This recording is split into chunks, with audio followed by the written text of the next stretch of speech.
Tá.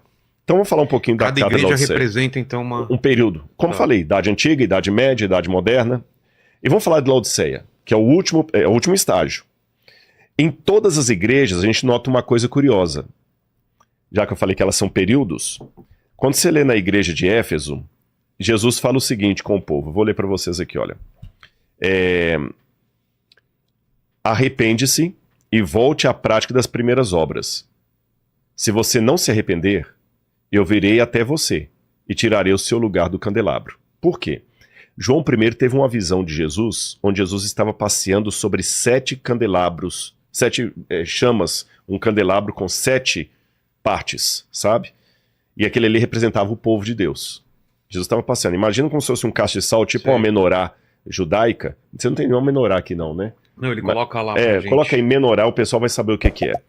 Jesus aparece primeiro para João andando sobre, como se fosse uma menorá, sobre 7 castiçais ali, 7 velas. E cada uma representava uma fase do cristianismo. O que significa Jesus estar andando sobre aquilo ali?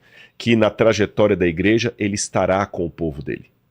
Ele vai estar com o povo dele. Então Jesus aparece andando, apareceu aí menorá. Olha, ó, isso é um menorá judaico, tá vendo? 7... Pode contar, 1, 2, 3, 4, 5, 6, 7. Então João vê um candelabro de ouro e Jesus andando no meio dele, representando que ele estaria andando sobre o seu povo. E cada um vai representar uma das cartas que ele vai enviar depois. E quando ele vai falar para Éfeso, ele fala: Éfeso, você é muito maravilhosa, vocês fizeram muita coisa boa, mas vocês têm um pecado, vocês abandonaram o primeiro amor. Isso é triste. Quer dizer que o cristianismo estava perdendo aquele fervor inicial. E ele fala: eu aconselho você, se arrepende. Se você não se arrepender e voltar às primeiras obras que você fazia, eu virei até você. Eu virei, presta atenção, eu virei. Quando vai para a igreja de Esmirna, que é a segunda fase do cristianismo, ele diz assim, capítulo 2, verso 10, seja fiel até a morte e eu lhe darei a coroa da vida eterna. Muito bem, eu virei até você, eu te darei a vida eterna. Apocalipse capítulo 2, quando ele fala agora da igreja de Pérgamo, diz assim, olha, capítulo 2, versículo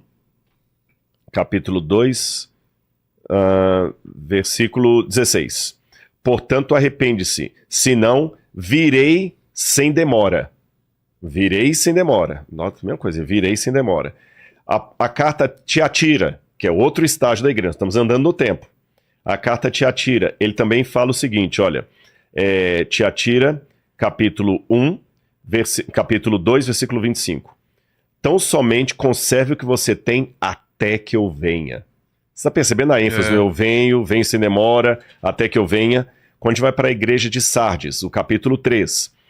Sardes, capítulo 3, versículo 3. Lembra-te do que você recebeu e ouviu, e guarde-o e arrepende-se. Se você não vigiar, eu virei como um ladrão, e você de modo nenhum saberá a hora em que eu virei sobre você.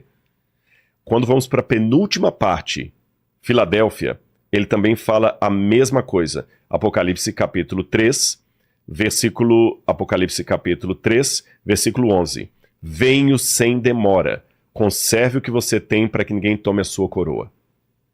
Você percebeu que nas 6 etapas da história da igreja cristã, Cristo está falando, eu virei, eu virei, eu virei.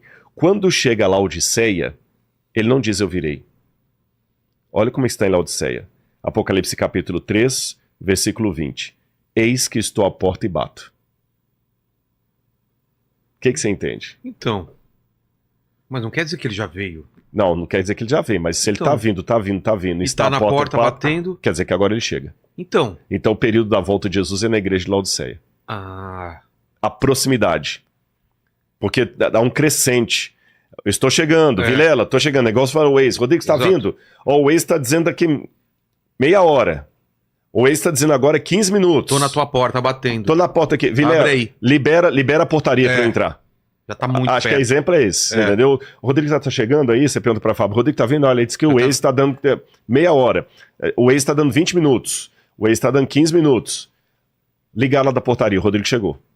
Então, Laodiceia é o período da história do cristianismo que está iminentemente, assim, colado na volta de Jesus. Note que aqui não fala, guarda a tua coroa, eis que venho, sem demora, estou vendo, de modo não se saberá. estou à porta e bato. Então, se estamos vivendo no período de Laodiceia, estamos vivendo na fase mais importante do cristianismo, porém, é a fase mais triste. Posso ler a carta de Laodiceia? Claro. É a única que vou ler. Tá cansativo ou tá dando pra entender? Não, tá. A galera tá entendendo, gente? Aí vocês podem até participar aí também e tal. Vamos lá. Ao anjo da igreja em Laodiceia, escreve: estas coisas diz o Amém, a testemunha fiel e verdadeira, o princípio da criação de Deus. Eu conheço as obras que você realiza, que você não é frio nem quente. Quem dera você fosse frio ou quente. Assim, porque você é morno e não é quente nem frio, estou a ponto de vomitá-lo da minha boca. Isso aqui é interessante. Isso é muito citado, né? Porque, olha que interessante. Hoje a gente vive num mundo que todo mundo fala que a virtude está no meio, para citar Aristóteles, a Ética Nicômaco. Você tem que ser equilibrado em tudo. Parece uma frase correta, não parece? Temos que ter equilíbrio em tudo. E se eu te falar que essa frase é biblicamente errada? Vou mostrar por que ela é biblicamente errada. Galera, a frase que eu estou questionando é: temos que ter equilíbrio em tudo. Aí de repente você pode falar: Rodrigo, então temos que ser desequilibrados? Ninguém quer ser fanático. Tem que ninguém beber muito, tem que comer muito. Tem que... Exatamente, não. Você tem que ter equilíbrio em tudo. Vamos ver. Olha o que Jesus fala. Quem dera você fosse frio, frio é um extremo. Quente é outro extremo. Correto? O morno é o equilibrado. E a Bíblia fala que Jesus vomita o morno. Então quer dizer que ele vomita o equilibrado? Olha que louco isso aqui. Porque quente, como eu falei, é um extremo. Frio é outro extremo. O morno é o que está equilibrado entre os dois ali. E Jesus fala: você é morno, eu vou vomitar você. Sabe por que Jesus vai vomitar os mornos? É porque o perigo dessa frase, temos que ter equilíbrio em tudo, está com a última parte dela, Vilela. Eu não tenho que ter equilíbrio em tudo. Eu tenho que ter equilíbrio nas coisas do bem, nas coisas de Deus. Por exemplo, eu tenho que ter equilíbrio entre o lazer e o trabalho. Sim. Mas eu não tenho que ter equilíbrio entre o céu e a terra. Entre o inferno e a terra. Sim, aí não. O inferno e o céu. Eu não tenho que ter equilíbrio entre a fidelidade e a infidelidade. O bem e o mal. O bem e o mal. Eu tenho que ter um equilíbrio entre Deus e Satanás. Não existe isso. Então o perigo dessa frase, por isso que eu falei que ela é muito sutil. Tudo, né? Eu tenho que ter equilíbrio em tudo? Não. Tem coisas que você tem que firmar uma posição. Ser radical. Ser radical. E as pessoas não querem ser radicais. Essa palavra radical as pessoas entendem errado, mas tem certas coisas que você é radical. Sabe o que significa radical? Radical é... ter raiz. Exato. Posso roubar ou não? Não, você tem que ser radical. É errado roubar, é errado trair, é errado mentir, sabe? Não tem meio termo, né? Só que as pessoas hoje elas estão querendo ter o meio termo pra tudo. Porque não se envolve, não... Exatamente, por isso Jesus fala que ele vomita os equilibrados. E ele fala que essa Laodiceia, ela era muito rica, ela fala assim, olha, você diz, eu sou rico, estou bem de vida e não preciso de nada, mas você não sabe quem é infeliz, sim, miserável, pobre, cego e nu. Eu aconselho que você compre de mim ouro refinado pelo fogo para que você seja de fato rico. Compre vestes brancas para se vestir, a fim de que a vergonha da sua nudez não fique evidente, e colírio para ungir os seus olhos, a fim de que você possa ver. Olha que interessante, essa carta à igreja de Laodiceia, porque temos que lembrar uma coisa, pessoal, lembra, nós estamos dividindo simbolicamente a trajetória do cristianismo em 7 partes. E como é simbolicamente, ele coloca como símbolo de cada parte uma carta para uma igreja, certo, que trata de um problema local, simbolizando um problema futuro que a igreja passaria. A carta a Laodiceia era a cidade, e lá na Turquia, quando você tiver a oportunidade, você vai ver, o Saião, já cruzei com o Saião várias vezes ali com grupos do Saião. Laodiceia é um paradoxo, porque Laodiceia ela tinha a maior produção têxtil de toda a Ásia Menor. Toda a produção têxtil. Eles produziam um tipo de lã escura de cabra, e essa lã era caríssima. Então a moda na época era produzida em Laodiceia. Mas era pra roupa, não pra pergaminho. Não, pra roupa. Era lã mesmo. Porque lá na Turquia tem um lugar... Tem, é pérgamo. Mas aí é o couro. Exatamente. Não, aqui era lã pra roupa. E olha que interessante, Jesus fala que ela estava nua. Poxa, falar que uma cidade que produz a... E tá nua é o cúmulo do... Exatamente, é como se eu pegasse Águas de Lindóia e falasse o seguinte, você tá seca de água, não tem água nenhuma aí. Águas de Lindóia produz água. Esse paradoxo, né? Paradoxo. Era uma cidade tão rica, que o pessoal fazia muita piada sobre a arrogância dos laodicenses. Ah, eles se achavam pra caramba. Eles tinham certeza. São os carioca. Os carioca de hoje, né? Foi ele que falou. Eu que falei. Ele que falou. Não, os carioca se acha, não acha? Porra, nada a ver. Aí, ó. São nada- Paulo, pô, tu mora em São Paulo, meu Pô, eu irmão. tenho praia, meu irmão. É, nem praia você tem. É mais ou menos assim. Diz que quando tem raio no céu, o pessoal olha pra cima pensando que é Deus tirando foto deles, né? Exato, exato. Laodiceia era Não é desse lindo jeito. lá, né? Vamos falar o quê? É lindo. E Laodiceia também era bonito. Era bonito? Linda, linda. Uma cidade. Tanto é que quando teve um terremoto ali nos anos 60, não anos 1960, anos 60 do primeiro século, teve um terremoto ali no Vale do Licos e Nero mandou ajuda financeira para cidades que foram afetadas. Laodiceia foi a única cidade que recusou a ajuda imperial. Ah, é? Que, tipo, Não a gente quis- não precisamos. Ficaram ofendidos ainda. É, a gente dá conta. Quem que o imperador acha que é? Nós vamos pegar só um dos nossos empresários aqui. Tinha um cara chamado Polemos, que ele sozinho mandou refazer todo o estádio da cidade com capacidade para 30 mil pessoas. Entendi. Só um cidadão. O Polemos tinha até moeda própria, de tão rico. Era o Elon Musk, Elon Musk da que época. morava lá. É. Você entendeu? Então a cidade era rica. Produtora de têxtil, de tecido e rica. E Jesus fala que ela era pobre e nua. E para completar a ironia da carta apocalíptica, Laodiceia tinha a maior escola de oftalmologia de toda a Ásia Menor. Naquela época? Naquela época. Inclusive faziam operação de catarata, faziam várias cirurgias. Essa Aí isso é região- Laodiceia. Essa Laodiceia? aqui, inclusive a colunata de Laodiceia. Isso aqui a cidade também tem Dicamanos e Manos. São as duas ruas principais. vias. Essas colunas que o pessoal está vendo aí, do lado ficavam sempre lojinhas. Entendi. Inclusive, por coincidência, você pegou uma foto, não vai dar para mostrar aqui, mas ali entre as duas colunas do meio ali, tem uma coisa bem preservada lá, o dia que a gente for, eu vou te mostrar. Sei. Que é como se fosse um jogo de gamão na porta ainda da época. Sei. Que a galera sentava e ficava Você jogando. ficar jogando ali, da época. Então, hoje tá tudo destruído, mas na época isso aqui é como se fosse a Quinta Avenida de Nova York, Entendi. nós achamos Eliseu lá de Movimentada Paris, e tal. movimentada, riquíssima. Então, uma cidade rica, produtora de colírio para óleos, produtora têxtil, e Jesus fala que ela era pobre, cega e nua. Porque isso representa o cristianismo hoje. É. O cristianismo hoje, é lógico, tem muitos cristãos ainda sofrendo ao redor do mundo. Você já ouviu falar na janela 1040?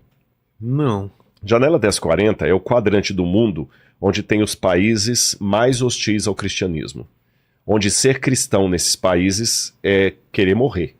Afeganistão, por exemplo, o Tibete, vários desses países assim que Sim. não aceitam o cristianismo de maneira, o Iraque, China, sabe, onde você, ou alguns com maior lei de proibição, outro menor, mas lugares terríveis. Você vai para o Paquistão, por exemplo, o cristão sofre lá, são mortos, igrejas são queimadas, todos os cristãos, seja católico, protestante, evangélico, e os missionários que vão para lá são muito raçudos, porque eles vão enfrentando o Exato. risco de vida. E embora esses lugares os cristãos sejam muito perseguidos, e também aqui no mundo ocidental, um cristão conservador também sofre oposição nas universidades públicas, por exemplo, tem muitos relatórios de cristãos sendo ridicularizados por sua fé, por serem conservadores, etc. Apesar disso, de modo geral, pelo menos na situação aqui do Ocidente, nós ainda gozamos de liberdade religiosa. Tanto é que eu tô aqui no Inteligência, falou que um dos maiores podcasts vistos aí foi o meu, e é sobre Bíblia, Exato. não é sobre a minha vida. Eu não vim contar aqui da minha nem falar sobre ET, nem sobre... Vou falar sobre Ou Bíblia. seja, tem liberdade. E tô voltando, tem liberdade. Você tá usando um crucifixo aí, você sai com ele na rua e não acontece nada. Apesar disso, tem lugares onde os cristãos sofrem. E hoje, então, a janela 1040 lá. Não, a janela 1040, exatamente. Esse canto aí, olha, Esse onde... traço preto, né? Exatamente, é onde o cristianismo tem maior oposição, são os lugares mais difíceis Pega a China também. de ser cristãos. Exatamente, Egito, Arábia Saudita, não tem muitos países ali. Marrocos. Ser cristão aí não é fácil, não. E ali nós estamos falando de uma população de... ali está 1 bilhão e 400 milhões, mas deve ser mais, porque só a China tem... E a Índia já dão quase 3 bilhões aí. Mas são 23% da população do mundo fica aí. Caramba, 23%. Ó. Agora, fora daí, onde temos a maior liberdade cristã, como eu falei, eu estou aqui falando de Bíblia, você sabe que só o crucifixo não acontece nada, é onde nós estamos mais na situação de Laodiceia. Brigando por placa de igreja, arrogância, cristão detonando com cristão na internet. Esse é um moleque, esse é um ridículo, ele não é cristão, ele não é isso, e se achando os tais. Tem até um episódio que narra envolvendo John Huss e um amigo que estavam visitando grandes catedrais na Europa. E o amigo olhando aquelas catedrais cheias de ouro, como as da Europa, que eram lindas na Idade Média, início da Idade Moderna, o amigo virou para John Huss e falou assim, olha quanto ouro que a igreja tem hoje. Não precisamos mais lamentar como Pedro e João à porta do templo, quando falaram para o mendigo, não tenho prata nem ouro. Porque hoje a igreja tem prata e ouro.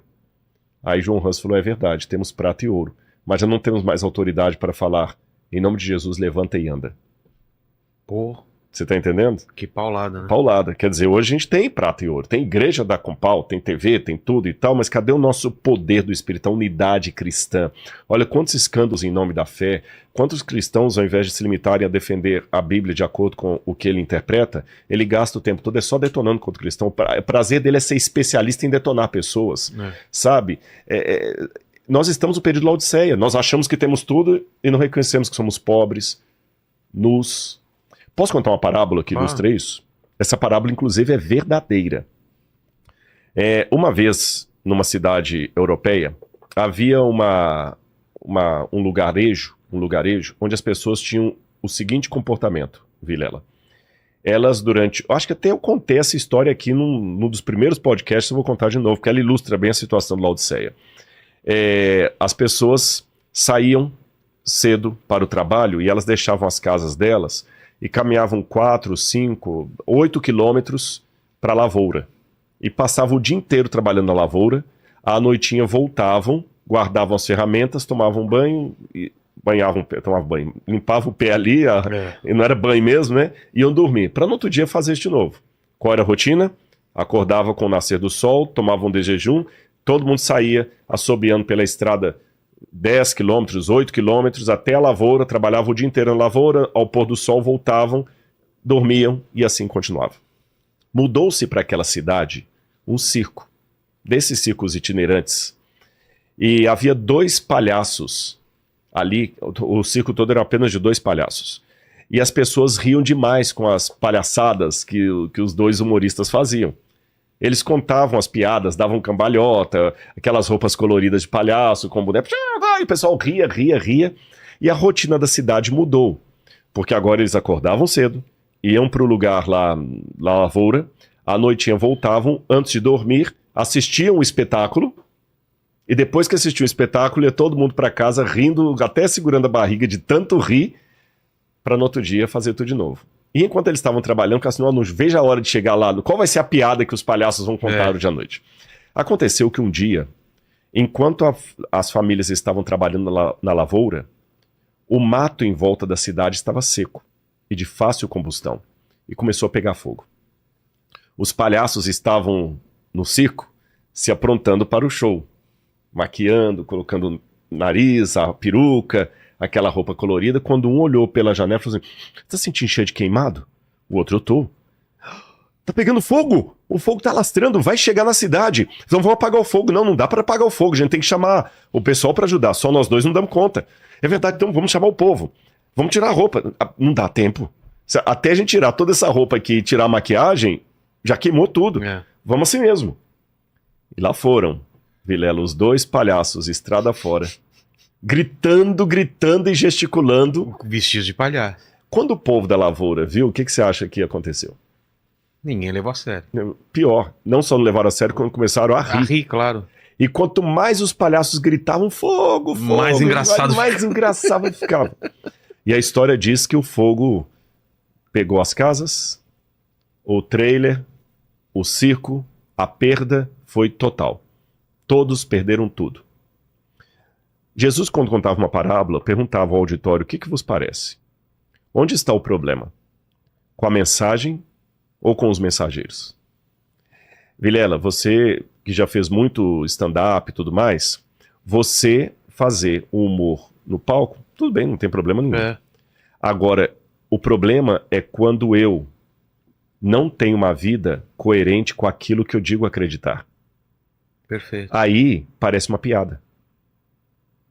Eu falo que Jesus em breve voltará, mas eu não vivo como alguém que está esperando Jesus voltar. Eu falo que Jesus mandou amar ao próximo como a si mesmo e eu só uso a minha influência na internet para detonar com pessoas. Onde é que está o amor que Jesus mandou? Onde é que está o amor? Tem pessoas que são especializadas em denúncia. Eles não são especializadas em amar. Eles querem, ao invés de apenas anunciar a verdade, eles só querem combater o erro. Há uma diferença. É. Eu quero anunciar a verdade ou eu quero combater o erro? Ah, a mesma coisa, não é. Porque dependendo da ênfase, tem pessoas, por exemplo, que falam mais do diabo do que de Jesus. Ele quer tanto combater os ardis de Satanás. Uma vez teve um pregador que um irmão chamou e falou assim: pastor, nós temos que denunciar os ardis de Satanás, irmão. Tudo bem, pastor, temos que denunciar os ardis de Satanás. Mas o senhor já notou que no seu púlpito, eu contei, o senhor citou só no último sermão 118 vezes a palavra diabo e Satanás e apenas 4 vezes a palavra Jesus. Então, quando eu sou especialista em denunciar, eu acabo nunca anunciando a verdade, porque eu estou ocupado demais só em denunciando o erro, só em criticando pessoas. Aí, quem não é da Bíblia, quem não é da igreja, olha para mim e ri. É. Porque eu falo que eu acredito em Jesus, eu acredito no amor, eu acredito na volta de Jesus, mas eu não vivo como quem está esperando a volta de Jesus. Então eu sou como aquele palhaço tentando alertar o mundo de um incêndio sério. Eu pareço apenas um stand-up, que tem o seu lugar no palco. Você contando uma piada de humor no palco, eu vou dar risada e vou achar legal. Mas fora desse contexto. Mas fora desse contexto... Então você entendeu o problema? Claro. Laodiceia é isso. Laodiceia é o povo perdendo aquela... É até interessante Essência. que a palavra Laodiceia, laos em grego, significa povo. De onde é a palavra leigo. Dikeia significa justiça. A deusa Dikeia é a deusa da justiça. Então Laodiceia seria a justiça, o juízo do povo, ou o povo que julga. Há um trocadilho no grego, você pode traduzir como a justiça do povo ou o povo que julga. Então aqui, nessa série de 7 cartas, João resumiu a história do cristianismo desde a sua época até a volta de Jesus. E ele deve ter terminado a última carta preocupado, porque a última carta não mostra um cristianismo rico, fervoroso, maravilhoso. Mostra um cristianismo empobrecido espiritualmente. É.